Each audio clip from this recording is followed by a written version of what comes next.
দেশজুড়ে চাঞ্চল্য। নিষিদ্ধ থাকা আওয়ামী লীগ ও ছাত্রলীগের নেতাকর্মীদের গোপন গেরিলা প্রশিক্ষণের খবর প্রকাশ্যে আসতেই শুরু হয় তোলপাড়।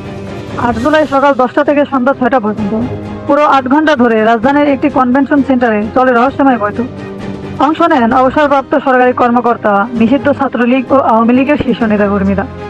13 জুলাই সন্ত্রাস বিরোধী আইনে ভাটারা থানায় পুলিশ বাদী হয়ে মামলা করে। ইতিমধ্যে এই মামলায় গ্রেপ্তার হয়েছেন 22 জন। সেনাবাহিনীর হাতে আটক হয়েছেন সাদিক নামের এক সেনা কর্মকর্তা। তদন্তে বেরিয়ে আসে তার স্ত্রী সুমাইয়া জাফরিরা ছিলেন সেই প্রশিক্ষণে। এই তথ্য ফাঁস হওয়ার পর ডিবি পুলিশ তাকে হেফাজতে নেয় এবং আদালতে হাজির করে। রিমান্ড শুনানিতে জাসিম বলেন, অনুষ্ঠান আগে থেকেই ঠিক ছিল। আমন্ত্রণ পেয়ে আমিও আমার স্বামী সামান্য সময়ের জন্য গিয়েছিলাম। জায়গাটি ভাড়া নিয়েছিল অন্য কেউ, অথচ দায় চাপানো হচ্ছে আমাদের ওপর। এমনকি তিনি বিচারককে অনুরোধ করেন, দয়া করে আমাকে রিমান্ডে দেবেন না, যা জানতে চান সরাসরি জিজ্ঞাসা করুন।